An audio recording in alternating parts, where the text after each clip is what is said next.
दोस्तों नमस्कार।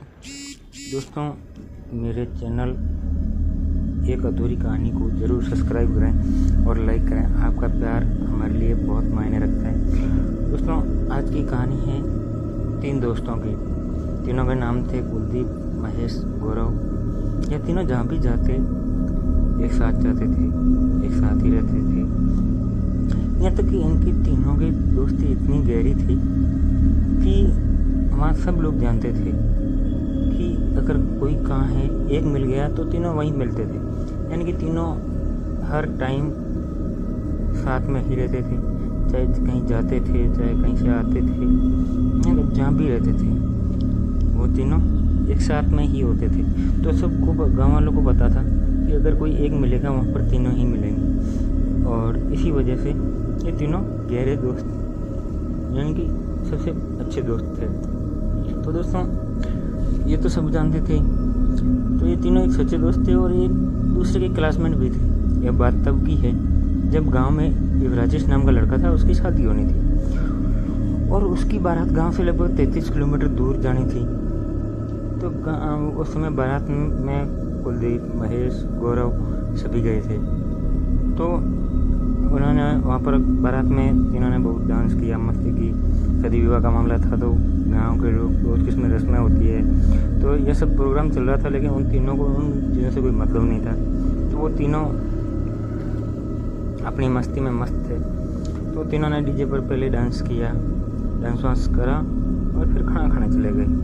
आराम से उन्होंने खाना खाया, खाना पीना खा के फिर आराम से इधर उधर घूम रहे थे, लोगों के बीच लोगों को देख रहे थे। और इतने में उनके देखा कि थोड़ा आगे टेंट लगा हुआ है, यहाँ पर पर्दे पर मूवी देख रहे हैं कुछ लोग। तो उस गांव में अक्सर क्या होता है कि शादी विवाह का होता है तो वहाँ पे मनोरंजन के लिए पर्दे लगाए जाते हैं और उन पर्दों पर मूवी दिखाई जाती है। तो वो तीनों भी वहीं पे बैठ गए। लगभग रात के 11 साढ़े 11 बजे थे। तभी गौरव ने कुलदीप के कान में कहा, यार भाई मेरा पेट ख़राब हो गया है, मुझे 2 नंबर जाना है, जल्दी चल यार मेरे साथ। फिर उसके बाद कुलदीप ने ये बात महेश को बताई तो महेश हंसते हुए बोला, हाँ बेटा खा ले ठूस ठूस कर, अब तो पेट तो खराब हो गई, पहले तो बहुत मज़ा आ रहा था। फिर गौरव का मजाक छोड़ो यार, सही में बर्दाश्त नहीं हो रहा है, चलो बाहर कहीं पर। फिर कुलदीप ने डब्बा उठाया और तीनों को चले गए। वो खेत के अंदर जाके बैठ गया और अचानक से एक आया भागता हुआ आदमी आया, धक्का मारकर आगे निकल गया। धक्का मारते कुलदीप ने जोर से चिल्लाते हुए, अबे कौन है, पागल है क्या? तीनों को समझ नहीं आया कि कौन था। फिर वो डब्बा लेकर खेत के अंदर चला जाकर बैठ गया। तो महेश और कुलदीप दोनों बाहर घूम ही रहे थे। तभी खेत से गौरव की आवाज़ आने लगी, अरे कौन है, रुक जा बे, कौन है? गौरव की आवाज़ सुनकर कुलदीप और महेश ने भी वहीं से आवाज़ लगाई और कहा, अबे क्या हो गया, क्यों चिल्ला रहा है तुम? फिर गौरव ने कहा, अरे यार वो देखो, वो मेरा डब्बा लेकर भाग रहा है, पकड़ो उसे यार। महेश और कुलदीप ने देखा कि कोई डब्बा उठाकर सड़क ही भागा जा रहा था। तभी महेश ने कहा, यह तो वही लगता है जो अभी थोड़ी देर पहले भागता हुआ आ रहा था। फिर उसके बाद दोनों उसके पीछे भागने लगे और जोर से आवाज़ लगा रहे थे, अबे कौन है, रुक जा, अबे कौन है, रुक जा। लेकिन एक वो था जो लगातार भागे जा रहा था आगे, और वो आगे भाग रहा था, ये दोनों उनके पीछे पीछे चिल्लाते हुए, अबे रुक जा, अबे रुक जा, कौन है, अबे रुक जा, चिल्लाते हुए दोनों उसके पीछे पीछे भागे जा रहे थे। और रात के 11 साढ़े 11 बजे हुए थे। उसके पीछे से गौरव भी भागा, शायद वो भी अभी बैठा ही नहीं था। उन तीनों ने देखा जो भी उसका डब्बा लेकर भाग रहा था वो एक बड़ी सी बाउंड्री के ऊपर कूद कर बैठ गया। फिर तीनों ने कहा, बेटा आज तो पकड़ेंगे जरूर, चाहे कुछ भी हो जाए।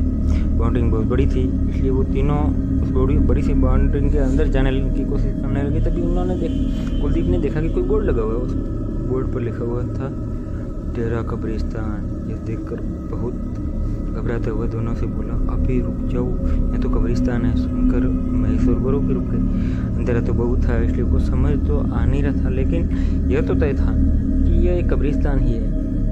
और रात की वजह से गेट बंद था, शायद अंदर चौकीदार हो, इसी वजह से वो दोनों अंदर देख रहे थे। क्योंकि उन्होंने देखा कि ऊपर बैठा एक व्यक्ति दोनों टांगें लटका कर बैठा था और ज़मीन पर गिरे पत्थर को लेकर वो दोनों उसके ऊपर फेंकने लगे और दोनों ने बाउंड्री के ऊपर चढ़ने की कोशिश की। बाउंड्री तो ज़्यादा ऊंची थी, लेकिन किसी तरह से वो दोनों बाउंड्री के ऊपर चढ़ गए।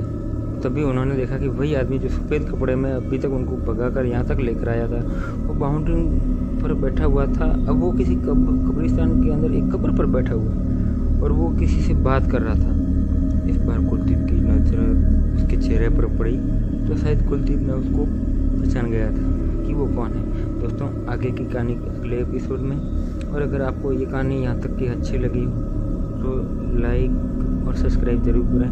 और अगले एपिसोड के लिए आप कमेंट करके बताएं तो अगला एपिसोड जल्द ही आएगा।